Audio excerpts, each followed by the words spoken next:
car, SUV, or truck, guess what? You're in luck. Frontier Motors is down the street. Got the best deals that can't be beat. Don't overpay, come in today. Doing business the old-fashioned way. Frontier, we got the right price. Frontier, we'll treat you mighty nice.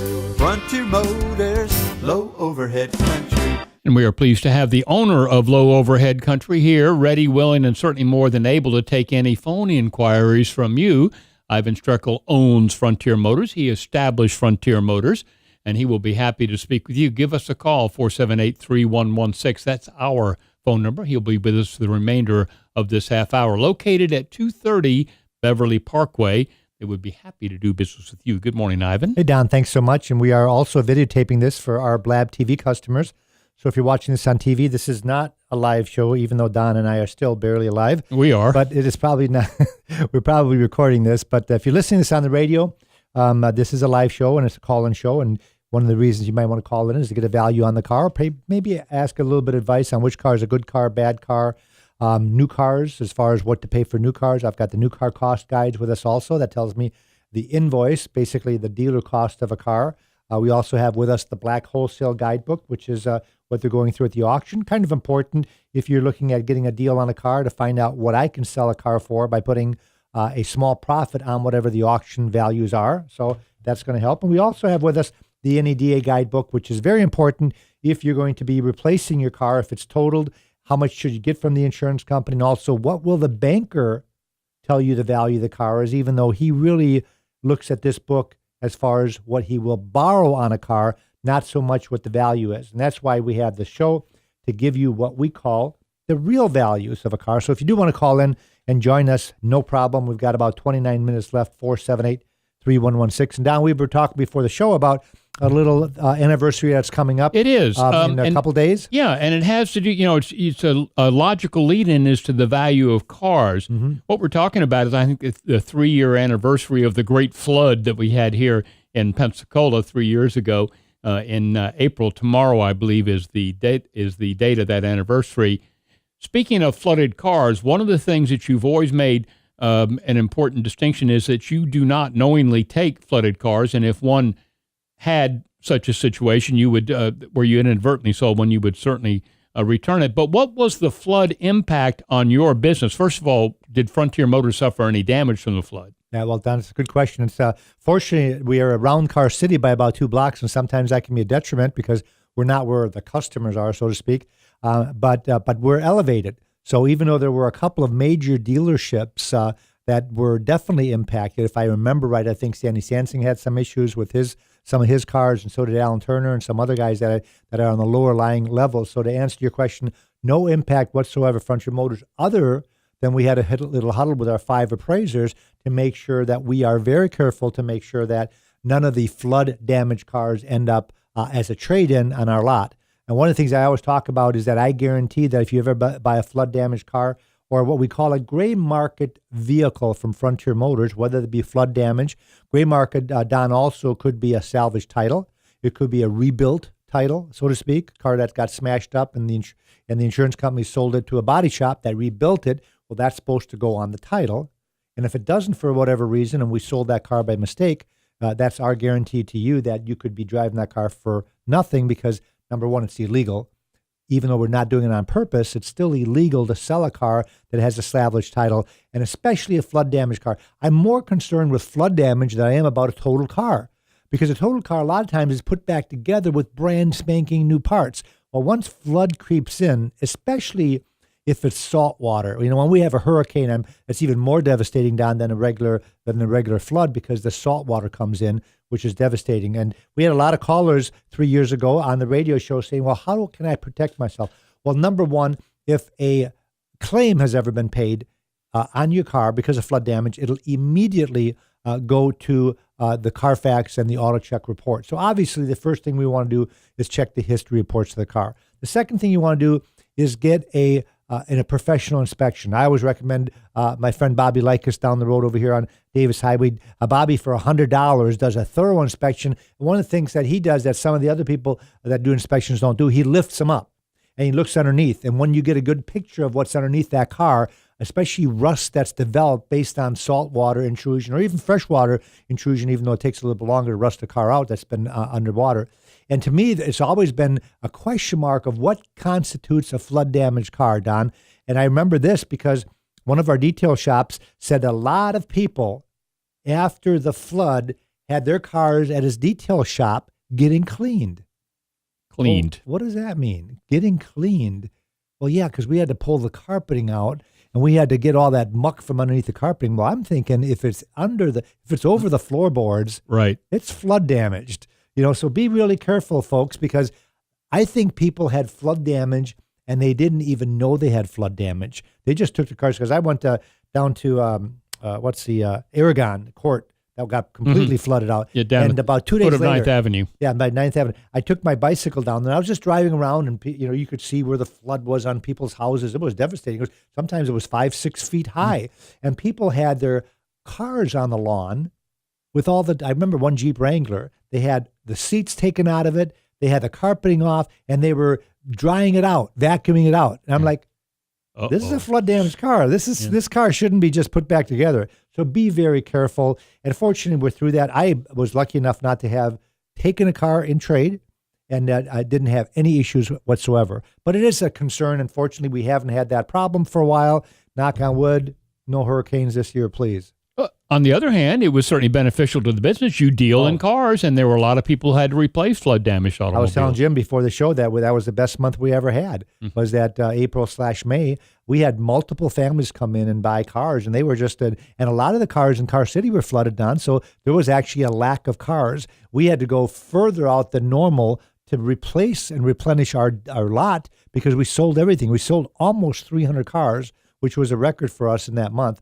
And we've only done that a couple times now that the economy is even better than it was 3 years ago. So that leads us into other issues when we talk about selling cars. Number one that we want to talk about is that no matter where you buy a car, it could be a neighbor that's selling a car, maybe on Craigslist, or some people are foolish enough to still buy a car off of eBay, which I don't know how that works. You got to trust a lot of things when you buy a car sight unseen. I don't buy any cars off of eBay, by the way. I do buy parts. I bought a taillight for a car the other day off of eBay, Don, but we don't buy cars off of eBay because I did that one time years and years ago when it started coming. Bought a car from Chicago. It was a Lexus. It came back, and of course, they had told me that it had no paintwork. The reason paintwork's always important because you never know if a car's been painted because it got faded out or because somebody keyed it or because it's been in a major accident. Well, this car came down. The whole car was repainted. I already paid for it. It's already trucked. I was done. I was stuck with it. Mm-hmm. And of course, I divulged it to my next customer that it was a repaint, and I ended up selling it for a loss. So that was my last experience with buying a car on eBay. But if you are so inclined, Frontier Motors is here to help you. Make sure that you're buying a good car with a clean history report, which we do for free. The Carfax and the auto checks are free at Frontier Motors, not just on our cars. We do a Carfax on every single car we look at. And of course, every car that's on the lot, we fold it up and put it in a glove box, the Carfax and the auto check. With the auto check is the second largest provider of history reports in the nation. So what we do is we put both of them in the glove box, so you don't even have to ask for them. The cars are unlocked every day, so the passenger doors are unlocked. You can go in there and you can look at it, see if it's a one owner, see if it's been an accident, see if it's flood damage, does they have a salvage title, see if the maintenance has been done. Now, I like Carfax because they're getting more into the maintenance of cars, and more people are now reporting. More private contractors, mechanics, are starting to report to Carfax, which means that you can see the oil change. You can see if the timing belt's been changed. And those are things that are really important to me when I sell a car, because very few people are as detailed as Don here. And I know, Don, you're 70 years old, and right. I know old guys keep impeccable records Absolutely. Of every single oil change, everything you've ever done to your Mitsubishi, which you bought from Frontier Motors, by the way. I did. You write everything down. Well, new people, when I say new people, younger people, don't do that. Well, I even keep all my gas receipts, too, by the way. Now, what the hell's that up? What do you do with that? Well, I used to deduct it on my taxes, but I don't have to. So it's a habit. Yeah. It's a habit. Yeah. I just do it just in case I can deduct it. Right. But I remember my dad also, Don, he would have a little ledger and he would write so would mine. My oil dad change. did too. He'd have a little pamphlet there, and every oil change, and he would keep his gas miles. I got 15.7 miles with his Bonneville. He drove a two-door Bonneville, my dad did. Right. obviously it was awful gas mileage, but he kept track of it. And I thought maybe he thought that would get him some extra money when he got ready to get rid of it because he had all the books and records. Well, It didn't hurt, but just because you keep books and records doesn't mean you have a good or a bad car. Cars just happen to break. Sometimes you can buy a lemon, and sometimes you get a good car. And I'm happy to say that Consumers Reports is saying that the amount of lemons being sold are at an all-time low. Now, people, there are still lemons out there. You think when you buy a brand spanking new car that you're going to get a good car. Why do people buy brand new cars? It's not for the smell. It's the fact they think they're not buying somebody else's problems. I've got a problem with that because I sold new cars almost as long as I've been selling used cars, which is about 21 years on each end of it. And I was always embarrassed as a new car salesperson when a customer came back in and he would always complain to me as the salesman. Of course, it's always my fault because I sold him the car.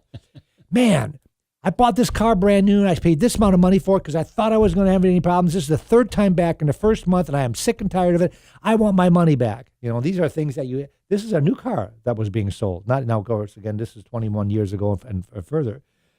Consumers Reports is saying that doesn't happen very much, but guess what? There's a lane in Orlando. Orlando has the second largest auction in the world. And we're lucky enough to be able to drive there. I got my buyer down that drives there every Monday. Takes them about 6.5 hours to drive to Orlando. It's a huge auction. They have, I think right now, they're up to 36 or 37 lanes going at the same time. That old buyer of mine, he's running all over the place because I give him like 30 to 40 cars to ask him to buy there. So he's got to run and look at every single one. And sometimes they're running at the same time. So he's only one person. But they have one lane that's dedicated to lemon law buybacks. They call them manufacturers' repurchases. They don't call them lemons down there. right. And they have Lexus products. They got Porsche. They got Audi, by the way, which I've got an article here, Consumers Report, says the best car out there is Audi, Porsche, BMW, and Lexus and Subaru. And they run those cars through as lemon law buybacks. Because there is such a law. People ask me this, Don. Is there such a thing as a used car lemon law buyback? And there's not. Used cars up to the dealership, whether they're going to help somebody out or not.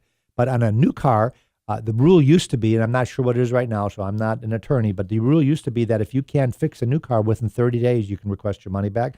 Or if you're in 3 times for the same thing and they couldn't fix it, that you require. Now, when they say money back, it's still less depreciation and mileage driven. So if you've got a new car that has 10,000 miles on, they're not going to give you keys to a brand new car with 1 mile on it because you've driven it for 10,000 miles. So it's still going to cost you something, but it's still a pretty good deal if you can do that. So we're getting off track a little bit because I'm talking about the fact that if you are going to buy a car from someone, it could be on eBay, Next Door Neighbor, the Lemon Law, Craigslist, it doesn't matter, cars.com. Call Frontier Motors. We've got 5 managers and 11 salespeople standing by to help you do the history report at no charge, by the way. So if your neighbor's selling the car, you don't want to spend $40 right now on a Carfax. It's $39.95 plus tax. So it's about $44 for a Carfax report. We do them all day long at no charge for you. And the reason I do this also because sometimes I get a sale out of it. How does that happen? Well, you call me with a particular vehicle. I run the Carfax report, and let's say it's clean. It's not an issue. It's not been an accident. It's not a lemon law or nothing like that. But it says when the person bought it, where it was registered, and what the warranty is that's left on the vehicle. And then it also pops up a price. My computer does. It says that car can be sold at Frontier Motors for $15,000. But your neighbor's got it for sale for $18,000. So what's going to happen? Doesn't mean you should buy it from me, but you should use that information to go back to the neighbor and say, hey, you're overcharging me. And you probably don't even know it because you got it priced at what the banker said NAD retail is, but this particular car can be bought at Frontier Motors for $15,000. So either drop the price down to $15,000 or I'm going over there. Now, if the neighbor can't drop it to $15,000 because he owes $18,000, and that's why he priced it at $18,000, and he doesn't have the money to make up the difference because he bought a brand new and now it's depreciated.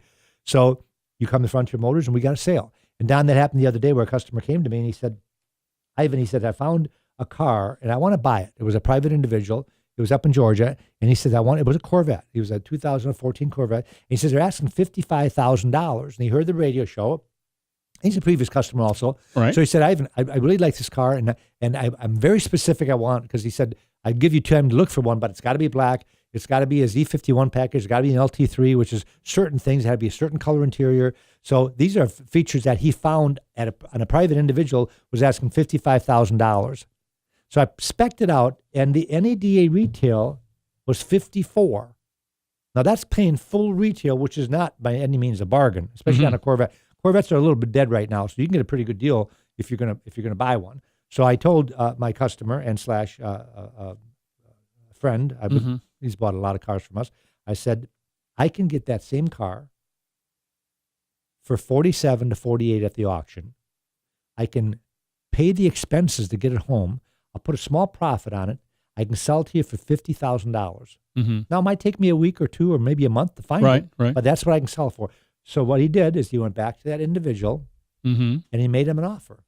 The guy's asking $55,000. He said, I'll tell you what, you bring the price down to $50,000 and I'm in. Subject to seeing the car. Yeah. Now it had 10,000 miles on, so it was going to be perfect. The guy took it. So and it was a fair offer based on what you're saying. I saved him $5,000. Now I'm using this example because it was extreme because it was a Corvette. I understand. And the guy only owed $10,000 on it, so he wasn't marking it up to $55,000 because that's what he owed on it. So he had positive equity. He did it because the banker said it's got a book value of $54,900. He said, well, mine's better than average, so he marked it that. But that's what we can do, folks, as far as getting you the right price and giving you the advice to make sure that you don't pay too much. He's driving it home. It's paid for. He doesn't have a loan on it. And he has insurance on it. And somebody runs a red light right when he gets down to Palafox Street and creams his Corvette. And he's got $25,000 worth of damage. He takes it over to one of our local body shops. They fix it, and it looks like brand spanking new. But the Carfax report on his Corvette says major damage reported, airbags deployed, vehicle was towed from the scene. Now, what do you think that does to the value of his beautiful Corvette that had 10,000 miles on it? I'm thinking somewhere between $5,000 and $6,000 of diminished value. And he would come to Frontier Motors, and I would make out a letter that said that we feel that it's based on our experience, it's our judgment that the vehicle has been compromised by $6,000, and we signed that. And the reason I'm saying that is because if he was going to trade that car tomorrow morning, put yourself in the shoes of someone buying a relatively new car with 10,000 miles on it, and it's been in a major accident. There's two reactions I always get when that happens, Don. Because I don't go out and buy cars with accidents, but we take them in trade. Sure. Because if you had a car and you got in an accident with it and you say, I want to trade it in, I wouldn't say, well, don't go do business somewhere else because it's been in a wreck. What I would do is get inspected, make sure it's been fixed properly, and I would disclose it to my next owner now. Two reactions with major damage. I'm not buying it no matter what you do. Reaction number one. Number two, well, how much can I save if I buy that?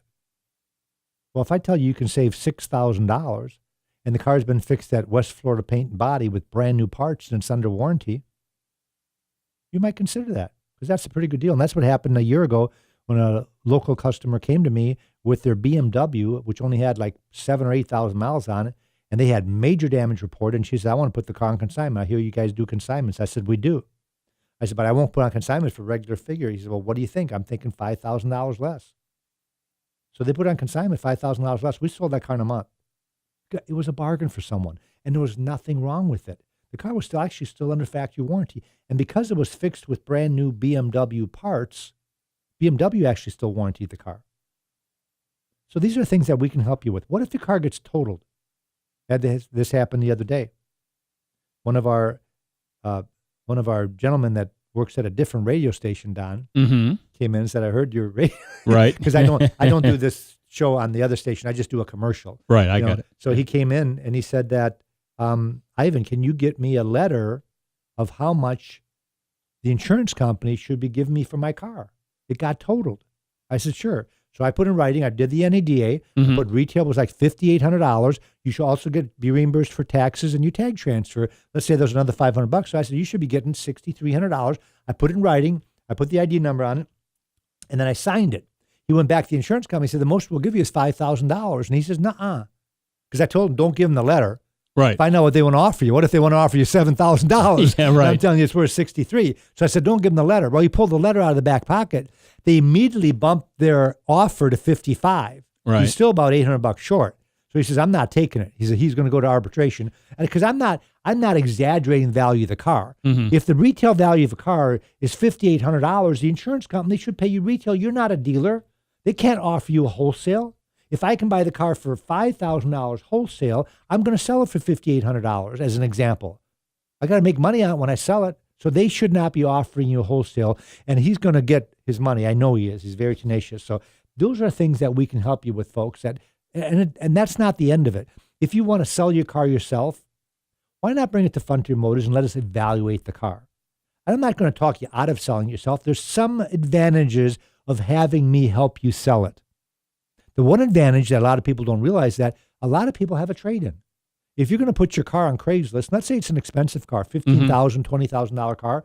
Most people that are buying a $20,000 car, that's not normally their starter car, which means they already possess a car. And most of the time, that car they're driving is their down payment for the new car, if it's paid for. So let's say you got a $5,000 car. Well, if you're selling your car individually on Craigslist, you're not going to take a trade-in, number one. And a lot of times people get frustrated because I got $1,000 down. Will you finance the balance? Well, I've heard that hundreds of times already from people say, I'm not financing my car. That's why I'm selling. I need the money. Mm-hmm. The third thing is you don't get a warranty. If you buy a car from Frontier Motors, you get a 90-day warranty, as long as the car has less than 150,000 miles on it. And the other thing is, when you buy a car from Frontier Motors and you have an issue with the car, or if we did something wrong, there's someone to talk to. Once you buy a car from a private individual, you are done. The next morning, the transmission falls out. You're going to go complain, but you get nothing back. It's sold as is. If the transmission falls out of one of my cars, we're going to pay for it. Mm-hmm. That's why you get a warranty. If the engine blows up, if something happens to it, and this is a car up to 150,000 miles, and even if the car has over 150,000 miles on it, I've got a little Nissan truck, it's got about 180,000 miles on it, we still give you a 1-month warranty because we want you to be assured that you're not buying that car as is. The car doesn't have a bad motor, transmission, or drive axle. And if any used car operation out there in Pensacola, and I brought it with me, Don, there's 105 of them. Last month it was 103. Yeah. 105 used car dealerships Wow. in Pensacola. A lot of these dealers buy cars with issues and sell them on their lot as is. Mm-hmm. I always urge someone that especially if it's a major dealer, there's 21 new car dealerships. There's a couple of these new car dealers down that are selling their used cars as is. Now, obviously, if the car's under factory warranty, they're going to mark the box warranty. But I'm talking about a car that's more than 36 months old. And, most cars out there have a 36-month warranty other than the Highline or Kia or Hyundai, which have a 6-year warranty or 5-year warranty. So if the box is marked as is and the dealer you're buying it doesn't have any confidence in their car whatsoever, not even 30 days, much less 90, I'd walk away. Mm-hmm. Forget it. If they mark their box as is, I would definitely walk away. The other thing I would walk away from, if you ask a dealer for a bottom line price in writing, they won't give it to you. My advice is walk away. If they're not proud of their price, why buy from them? At Frontier Motors, we offer you a price when you come on the lot. Some people, price is not the most important thing. Matter of all kinds of surveys they take in the car industry said price is like the 7th thing on the list of things that are important to a customer. But that's the number one thing they ask. Because number one, they don't know what else to ask. But the other thing is that's important to people. The first thing is the looks of the car. What does it look like? Do I like the way it looks or not? Because I'm not going to pay nothing for it if I don't like the way it looks.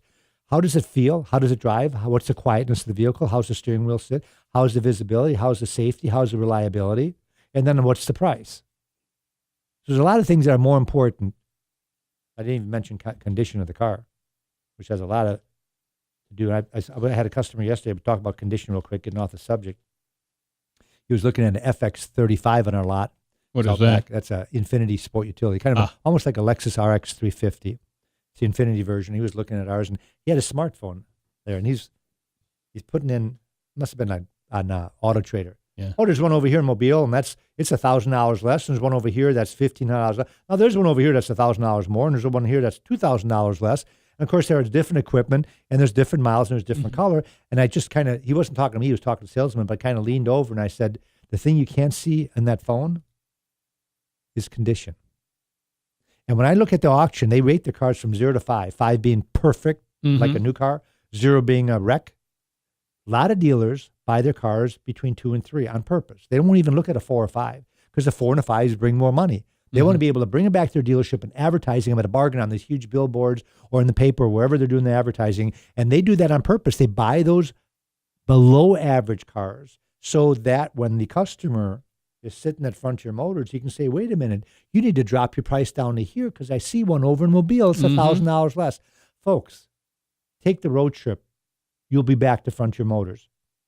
We try to always sell our cars right in the middle of the pack. I'm not going to tell you we got the cheapest car in town, but it's going to be in the middle of the price range. I know because we have a program called Price Driver that tells me everybody's car within 150 miles. I can go to 500 miles. I can go nationwide. But I generally go 150 miles because people will be willing to drive for 150 miles. So my FX35 is not the cheapest. It's definitely not the most expensive. But mine's rated at 4.5, which is on a scale of a normal is a 9 out of 10. A non-smoker, clean history report, no dings, no dents, no scratches, good tires, both sets of keys, absolutely beautiful. And people would be willing to pay a little bit more for that. And that's why a lot of times people will take a road trip and go look at that other car and they'll be back. They say, man, that thing, I opened the door, I walked away right off the bat. That thing smelled like somebody died in it. Dog hair everywhere, not cleaned up, just awful. Folks, we've only got about 2.5 minutes left. Frontier Motors is the show that you're looking at or listening to right now. We've been in business for going on 21 years. We're the largest independent dealership in the Gulf Coast, one of the largest in Florida. We sell between 200 and 250 cars every single month, which means I've got to buy 200 and 250 cars a month. So I want to spend this time to let you know that if you've got a car that you're either going to trade in somewhere, before you trade it, bring it to Frontier Motors. Let me evaluate that car for you. There's a lot of dealerships that will give you a low appraisal, not because they're trying to rip you off, just because they don't like your car. If they have a bad experience with it, or like I saw a Lexus, this was last year, customer came in with a Lexus. Why don't you trade in a Lexus dealership? Well, because they won't give me nothing for it. What do you mean? He said they had 13 of them in stock. The guy told me right off the bat, we don't really want your car. So he brought it to me, and I did the appraisal, and I wrote him a check for it. And I can do that for you also. And if the money that I give you is not enough, which, by the way, I'm very fair with the appraisals I give you, more than at the auction because I don't have to pay the auction fees. So I'll give you more than wholesale, but less than retail. But if that's not enough, let me sell the car for you. On a consignment basis, I'll normally give you between $1,000 to $1,500 more because I don't have to tie up my cash. So I get 2 cars. I can use my $15,000 to buy a car, and your car's sitting there, and we're going to sell them both. I'm just not going to make as much money on yours because I'm giving you more money. I don't charge more for consignment. I don't charge a percentage. If I tell you I can net you $20,000 for your car, when I sell the car, if I sell for $21,000, I make $1,000, and you get $20,000, and everybody's happy. FrontierMotorsInc.com. When you pull that up, you're going to see 400 cars in inventory, 31 detailed photographs. They all got pricing. You can go to Facebook, and you can see my ugly face. If you want, you can even click on it, and you can watch this show if you want. We got multiple shows. We would do a show about every 2 weeks. So we have new shows coming on all the time. But if you know someone that just moved to Pensacola, make sure that you send them to Frontier Motors for free advice, and that's what we do. Thanks for listening. Thanks for watching. Have a great day. Don't overpay. Come in today. Doing business the old-fashioned way. Frontier. We've got the right price. Frontier. We'll treat you mighty nice. Frontier Motors. Low overhead.